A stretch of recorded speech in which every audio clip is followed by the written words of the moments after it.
Hello everyone, welcome you એન ટીકા TV.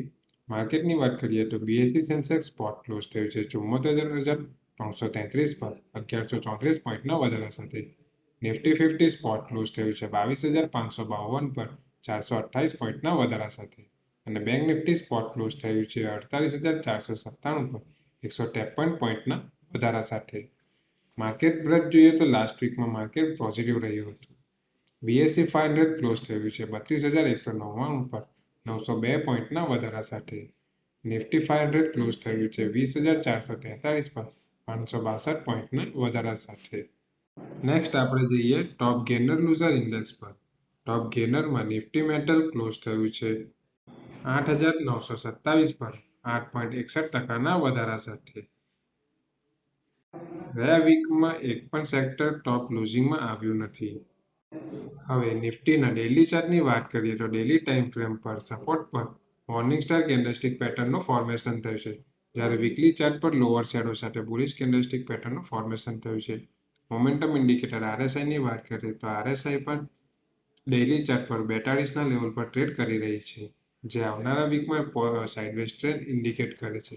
Last વીકના વ્યૂમાં એક પોઝિટિવ અપસાઇડ મૂવ સજેસ્ટ કર્યું હતું. નિફ્ટી અત્યારે 22,552 પર ટ્રેડ કરી રહી છે. જો નિફ્ટી 22,600ના લેવલ બ્રેક કરે છે તો નિફ્ટીમાં આવનારા દિવસોમાં 23,000 સુધીના લેવલ જોવા મળી શકે છે. પણ જો નિફ્ટી 22,200ના નીચે ક્લોઝ આપે છે તો 21,800 સુધીના લેવલ પણ જોવા મળી શકે છે. હવે આપણે નિફ્ટીના ડેરિવેટિવ ડેટા એનાલાઇઝ કરીશું. નિફ્ટીમાં ક્યુમ્યુલેટિવ ઓપન ઇન્ટરેસ્ટ 6% ઇન્ક્રીઝ થયું છે અને પ્રાઇસમાં 1.93%નો વધારો આવ્યો છે, જે લોંગ બિલ્ડઅપનો નિર્દેશ કરે છે. હવે આપણે જોઈએ કે નિફ્ટીના વીકલી ઓપ્શન શું સજેસ્ટ કરે છે. નિફ્ટીની નેક્સ્ટ વીકલી એક્સપાયરી 13 માર્ચ 2025ની છે, જેમાં હાઈએસ્ટ ઓપન ઇન્ટરેસ્ટ કોલ સાઇડમાં 23,100ની સ્ટ્રાઇક પર 1,13,228 લોટની સાથે થયું છે અને હાઈએસ્ટ ઓપન ઇન્ટરેસ્ટ પુટ સાઇડમાં 21,500ની સ્ટ્રાઇક પર 1,38,971 લોટની સાથે થયું છે. હવે આપણે જોઈએ કે મેક્સિમમ ઓઆઈ ચેન્જ ક્યાં થયું છે. તો મેક્સિમમ ઓઆઈ ચેન્જ કોલ સાઇડમાં 23,600ની સ્ટ્રાઇક પર 72,395 લોટનું એડિશન થયું છે અને maximum open interest change put સાઇડમાં 22,300ની સ્ટ્રાઇક પર 64,091 લોટનું એડિશન થયું છે. ચાર્ટ પેટર્ન અને ઓપન ઇન્ટરેસ્ટના ડેટા જોતા એવું લાગે છે કે નિફ્ટીના સપોર્ટ 22,200 અને 21,900ના લેવલે રહેશે અને રેઝિસ્ટન્સ 22,800 અને 23,100ના લેવલે રહેશે.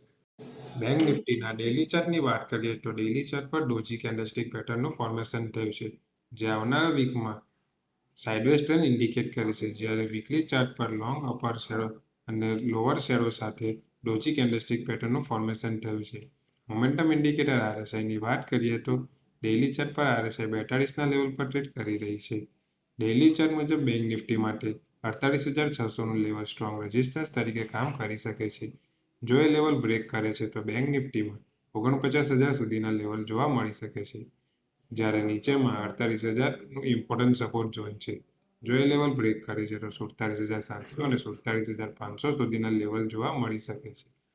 હવે આપણે બેંક નિફ્ટીમાં ઓપન ઇન્ટરેસ્ટના ડેટા એનાલાઇઝ કરીશું. બેંક નિફ્ટીમાં ક્યુમ્યુલેટિવ ઓપન ઇન્ટરેસ્ટ 5.02% ઇન્ક્રીઝ થયું છે અને પ્રાઇસમાં 0.32%નો વધારો આવ્યો છે, જે લોંગ બિલ્ડઅપનો નિર્દેશ કરે છે. હવે આપણે જોઈએ કે બેંક નિફ્ટીના ઓપ્શન શું સજેસ્ટ કરે છે. બેંક નિફ્ટીની નેક્સ્ટ એક્સપાયરી 27 માર્ચ 2025ની છે, જેમાં હાઈએસ્ટ ઓપન ઇન્ટરેસ્ટ કોલ સાઇડમાં 50,000ની સ્ટ્રાઇક પર 49,173 લોટની સાથે થયું છે અને હાઈએસ્ટ ઓપન ઇન્ટરેસ્ટ પુટ સાઇડમાં 48,000ની સ્ટ્રાઇક પર 43,533 લોટની સાથે થયું છે. હવે આપણે જોઈએ કે મેક્સિમમ ઓઆઈ ચેન્જ ક્યાં થયું છે. મેક્સિમમ ઓઆઈ ચેન્જ કોલ સાઇડમાં 48,500ની સ્ટ્રાઇક પર 5,772 લોટનું એડિશન થયું છે અને maximum open interest change put સાઇડમાં 48,000ની સ્ટ્રાઇક પર 3,396 લોટનું એડિશન થયું છે. ચાર્ટ પેટર્ન અને ઓપન ઇન્ટરેસ્ટના ડેટા જોતા એવું લાગે છે કે બેંક નિફ્ટીના સપોર્ટ 48,000 અને 47,800ના લેવલે છે અને રેઝિસ્ટન્સ 48,800 અને 49,100ના લેવલે રહેશે. Thank you.